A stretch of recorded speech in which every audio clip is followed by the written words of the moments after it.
saya Noor Ibrahim. Saya, Azizah, Nuriza dan keluarga nak mulakan dengan mengucapkan jazakumullah khairan.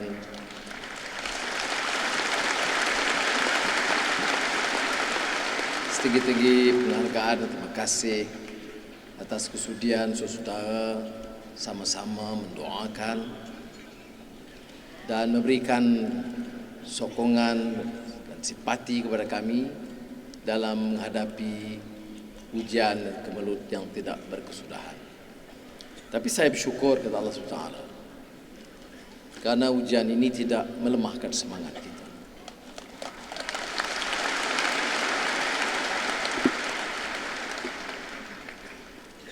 Beberapa minggu lalu saya baca puisi Samad Said. Kebetulan tadi saya Samad Said, sastrawan negara pun ada malam ini.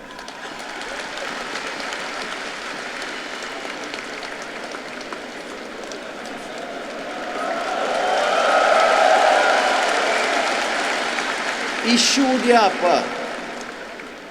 Isu dia ialah kerana kesediaan dan keupayaan Pakatan Rakyat mengambil alih pemerintahan Malaysia. Itu isu dia. Dan ini langkah terakhir UMNO dan Barisan Nasional.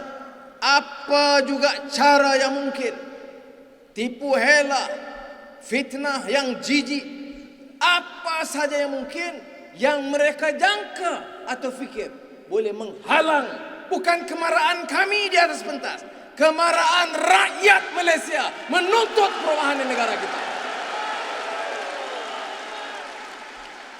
Saudara, kita yakin. Sebab itu bulan-bulan yang lalu kita bicara soal buku jingga. Bukan kita bicara soal fitnah dua. Kita bicara soal buku jingga. Kerana ini program kita.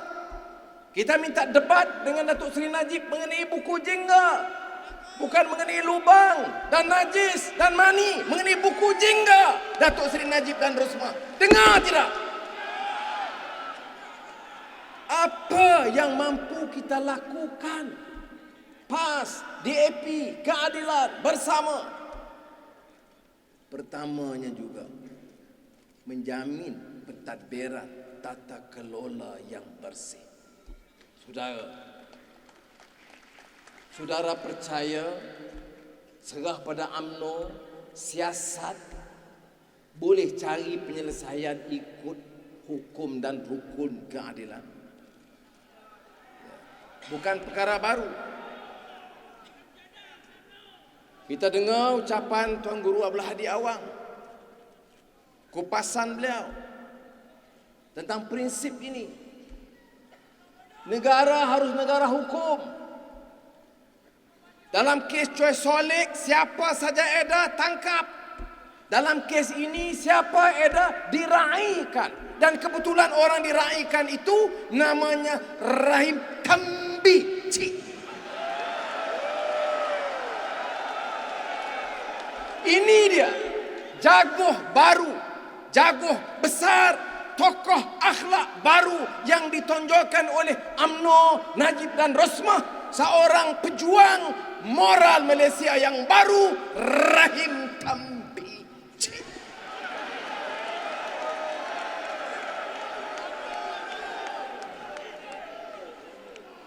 YB Siang kemukakan surat Datuk Mak Zain.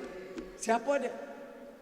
Pengarah Jabatan Siasatan Jenayah Wilayah Persekutuan.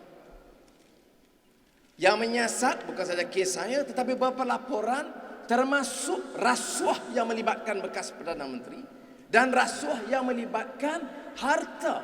Bukan soal rogol. Itu kita tak sentuh lagi malam ni. Kes rasuah yang melibatkan Rahim Tambici 40 juta ringgit. Rekodnya ada, disampaikan kepada saya, ditandatangani oleh Gani Petail.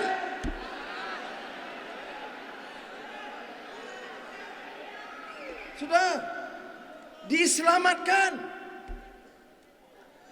Boleh rompak negara ini 40 juta dan peguam negara mengatakan tidak ada kes. Dia penipu sebab dia yang sign kertas pendakwaan itu. Sudah tahu? Gani Patel sendiri yang tanda tangani kertas pendakwaan. Kemudian setahun berikutnya dia kata tak ada kes. Saudara, ini kes dia. Soalnya soal rule of law. Yang tidak ada. Yang ada apa? Law of the jungle. Jungle siapa? Jungle UMNO. Siapa pemimpin? Najib dan Rosmah. Ini yang berlaku di negara kita. Sebab itu dicuba dialih pandangan. Kita bawa kes Sungai Besi. Sekarang soal ni Melayu akan jadi apa? Togo ni Aziz diserang. Serah Togo ni Aziz, Togo Hadi, Anwar, habis. Semua Cina ambil. Lim Kit Siang sebenarnya akan ambil semua. Saya nak bagi tahu Lim Kit Siang, anak dia Lim Guan Eng, Ketua Menteri Pulau Pinang. Tanya dah 3 tahun Ketua Menteri. Ada satu sen, ada satu company, ada satu kepentingan dalam satu syarikat, ada satu kontrak yang Cina Lim Kit Siang ni ambil. Kalau tak ada, saya nak bagi tahu, Melayu UMNO patut malu dengan Cina seperti ini.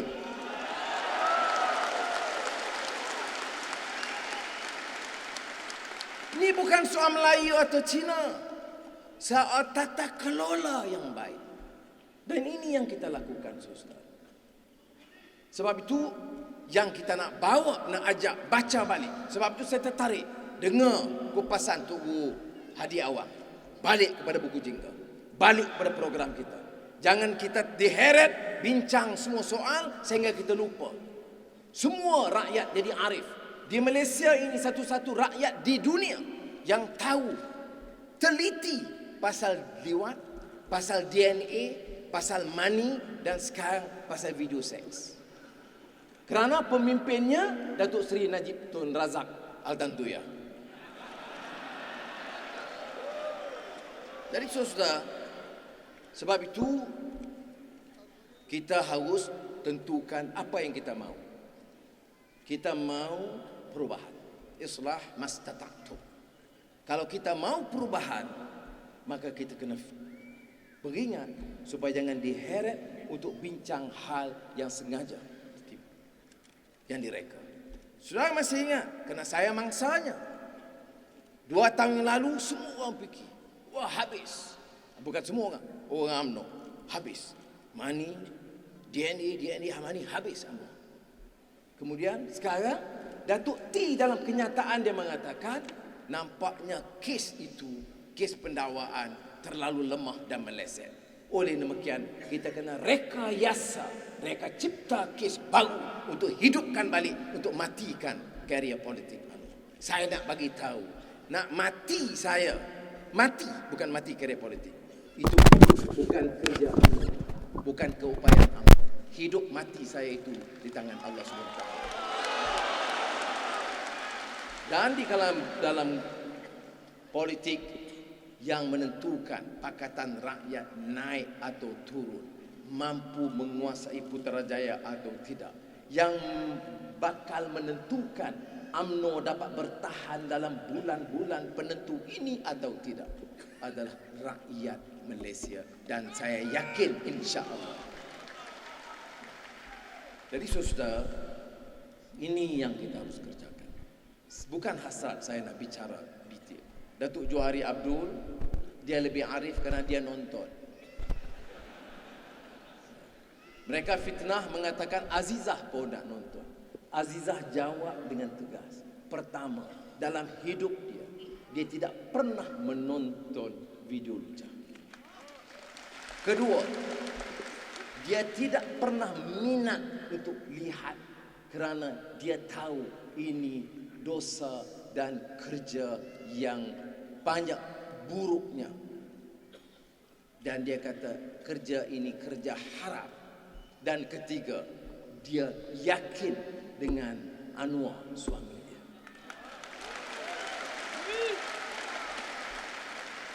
Orang ini dia nak heret sampai macam tu. Kalau boleh, biar porak-peranda rumah tangga kita.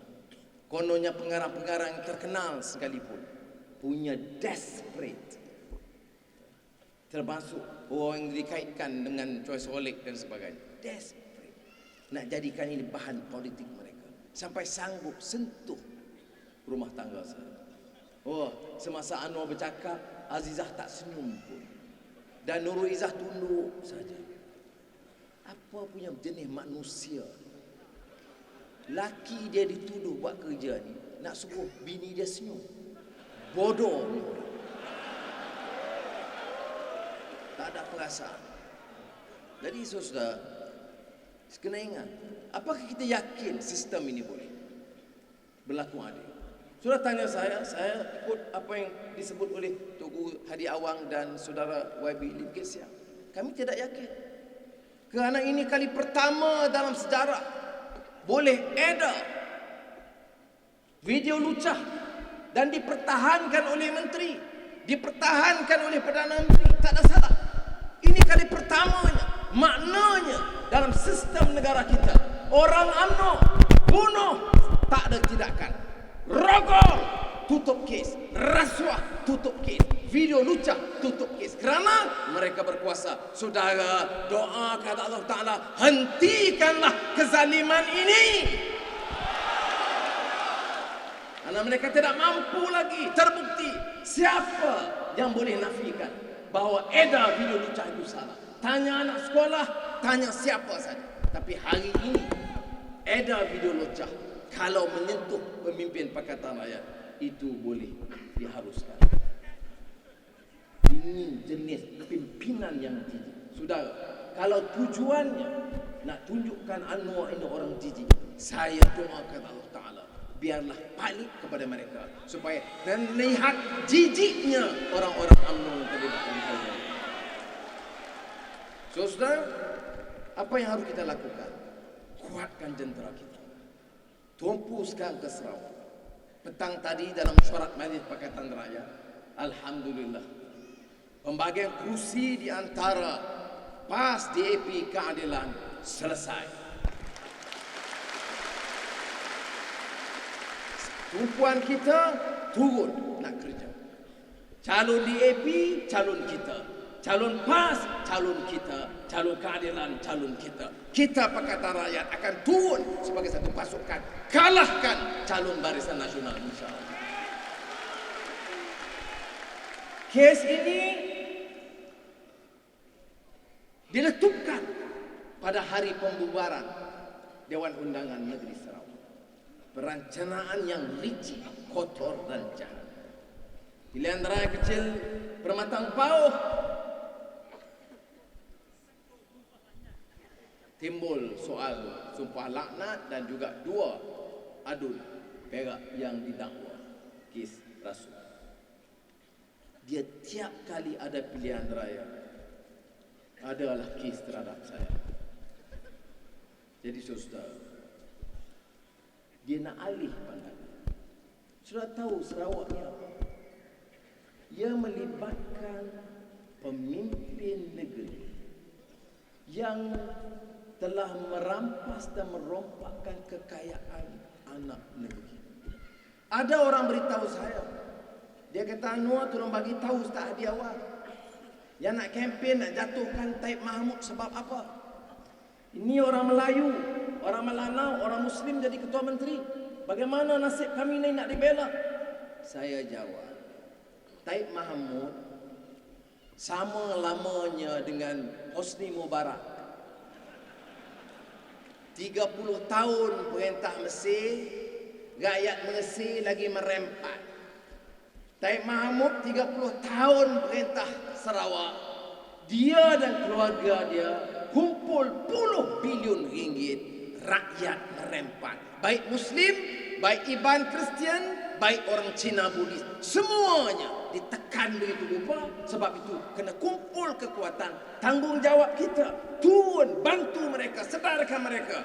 Dan insya Allah sekiranya ditakdirkan, kita kerja kuat, ditakdirkan, jangan anggap ini suatu yang mustahil. Kita robah Sarawak menjadi satu kejutan di Sarawak dan insya Allah. Isu besar apa? Pertama, isu kehidupan. isu rakyat miskin, isu harga barang yang tinggi. Nombor 1 ekonomi. Negeri Sarawak negeri terkaya di Malaysia. Tapi yang catat pelaburannya negeri Pakatan Rakyat. Negeri Kelantan di antara negeri yang miskin. Tetapi oleh kerana tata kelola kerajaan itu bersih, maka hasil yang sedikit itu boleh dimanfaatkan oleh rakyat terbanyak. Mana ada orang Kelantan yang disisihkan oleh kerajaan PAS Pakatan Rakyat Kelantan? Tapi Sarawak negeri terkaya, balaknya puluh bilion ringgit satu tahun, minyak dan gas, tetapi rakyatnya miskin. Sebab rasuah, sebab tamak haloba yang tidak ada batasnya. UMNO, Datuk Seri Najib sekarang, tugas dia alih pandangan. Jangan fikir rasuah, jangan fikir bunuh, jangan fikir rogol, jangan fikir jenayah dan rasuah yang berluasa. Alih pandangan kepada isu video dan isu mahkamah. Sudah, jangan kita terpedaya. Siapa percaya tidak percaya itu saya serah pada masing-masing. Tapi saya nak beritahu agenda kita bawa perubahan di negara kita mesti kita teruskan. Janganlah biar rakyat kita diperbodohkan begitu. Buat sesuka hatinya saja.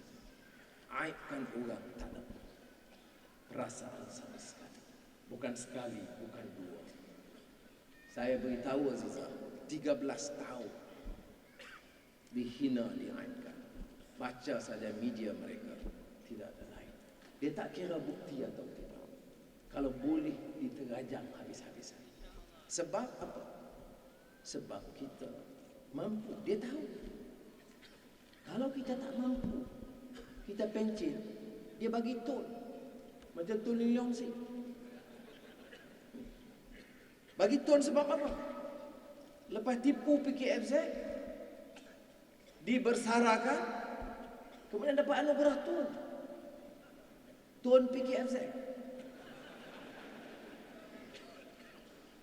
Tapi kalau kita pilih untuk lawan, ya kebetulan sudah tahu ni kes Anwar, tapi ramai yang dibuang kerja, yang dipukul, yang tak naik pangkat, yang tak dapat kontrak. 10,000 kerana tidak sokong UMNO dan Barisan Nasional. Sebab itu saya bagi tahu kepada Azizah Nurizana, saya kata kita istighfar kepada Allah Ta'ala pun ampun. Tapi dalam pada itu juga kita syukur nikmat. Sebab apa? Susah-susah kita lalui ini baru 13-14 tahun.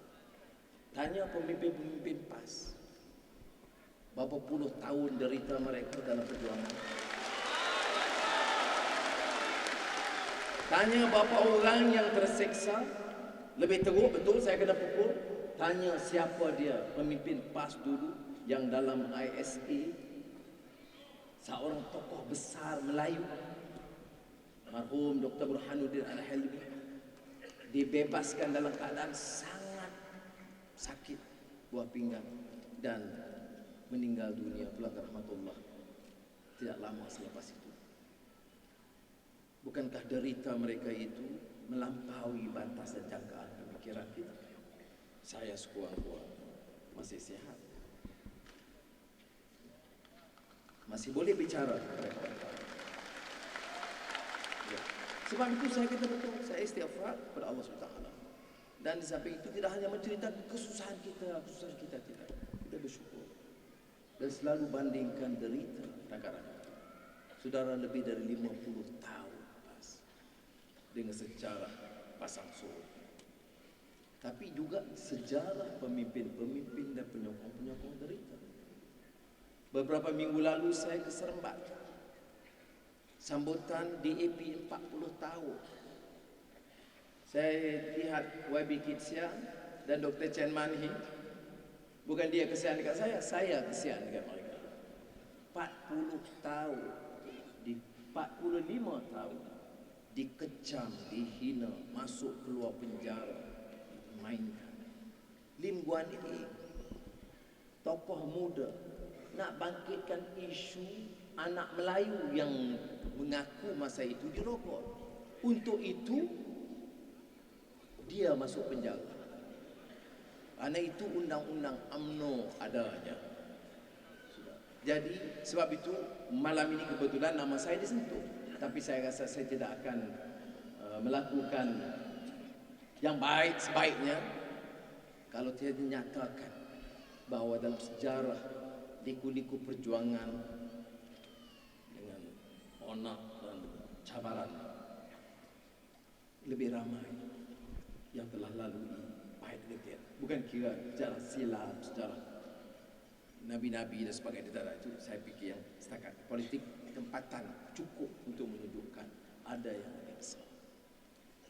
Dan dalam ucapan-ucapan selalu kita ingatkan hadis Nabi Muhammad SAW. Bila sahabat-sahabat dalam keadaan gelisah menanyakan Rasulullah, "Ya Rasulullah, ayun nasu asyaddu bala'an?" Di kalangan manusia ini siapa yang paling banyak mendapat tekanan, ujian dan bala? Kira kita, siapa lagi? Yang susah kerja pun tak naik pangkat, allowance tak dapat, pergi parlimen kena gantung, pencen habis. Tapi jawab Rasulullah jelas, ayyun nasu asyaddu bala'an. Soalannya, siapa di kalangan manusia? Jawab Rasulullah sallallahu alaihi wasallam, al-anbiya'u thummal amthalu fal amthal. Bukan kita. Kita masih jauh di belakang, jauh kecil ujian, sangat kerdil kita. Jadi sebab itu setiap kali saya rasa derita, saya ingat balik kerana ini pernah kita ucapkan. Yang paling banyak tahan uji itu para nabi. Thummal amthal, dan orang ikut. Dan orang kemudian fal amthal ikut misalan itu. Dan kita yang kemudian ini sekadar mampu mendoa, la yukallifullahu nafsan illa wus'aha. Mohon kepada Allah supaya jangan dibebankan sesuatu yang tidak mampu kita tanggung. Tutup guru saya bagi nasihat kepada saya, dia kata, kalau dah lalu ini maknanya kamu kena mampu tanggung. Jadi ini pengajaran. Tapi jangan lupa agenda kita itu penting. Jangan hanya kita bicarakan soal ini. Kita ikhtiar, kita ada program, kita munajat kepada Allah SWT. Kuasa doa itu tak terukai. Kuasa doa orang boleh perkecilkan, tapi kita yakin. Dan ini beserta dengan ikhtiar kita. Kalau orang tanya dengan segala yang mereka lakukan, saya malam bicara tadi dengan pimpin DAP dan PRAS dan keadilan lepas mesyuarat Majlis Perkataan Rakyat, saya jauh lebih yakin UMNO tak akan hilang pertimbangan. Lakukan ini semua, setiap line, setiap jalur. Ni Menteri Agama Ustaz UMNO Jamil Khair nak dakwah saya kerana dia bawa ajaran sesat, agama pluralisme katanya. Karena saya bagi ucapan di London School of Economics, ucapan tu ilmiah sikit, bahasa tinggi, jadi dia tak faham. Tak habis dakwah, dia nak dakwah yang ni pula. Jadi sudah, yang dibuat semuanya sudah tahu. Kalau tengok apa yang dihamut, saya kadang-kadang saya fikir, iyalah saya ni kelemahannya banyak. Tapi kau tengok Tok Guru ni Aziz boleh tuduh Rasul. Dipikir tak faham agama, lebih teruk daripada ayah Pin. Ini maknanya orang ni dia desperate. Padahal dalam pertimbangan politik macam mana pun kita beda pendapat, tak boleh orang pertikai. Tak setuju satu dua dasar Tok Guru ni Aziz tak apa, tapi nak petikai akhlak dia, nak petikai komitmen dia, dan nak petikai peranan kedudukan dia sebagai Tok Guru. Yang petikai itu hanya wabahlulan watolola. Tak ada orang. Tetapi mereka sanggup lakukan itu sebab ini keadaan mereka sudah cukup terbuka. Jadi yakin saudara, bertahan untuk beberapa ketika saja. Push sedikit lagi, terang sedikit lagi, derma sedikit lagi, kerja tambahan sedikit lagi sahaja untuk kita capai tahap pertama untuk kawan Putrajaya, insya-Allah. Saya yakin dan saya percaya insya-Allah kita akan dengar Tuan Guru Niamul Aziz bagi kupasan, dan saya sekali ucap terima kasih kepada semua, masuk Datuk Tuan Ibrahim Ustaz Derih yang tolong menyelaraskan, dan Khalid Ibrahim dan seluruh kekuatan di Pakatan Rakyat Selangor, Hasan dan kawan-kawan yang membantu. Saya ucapkan jazakumullah khairan katsiran. Wassalamualaikum warahmatullahi wabarakatuh.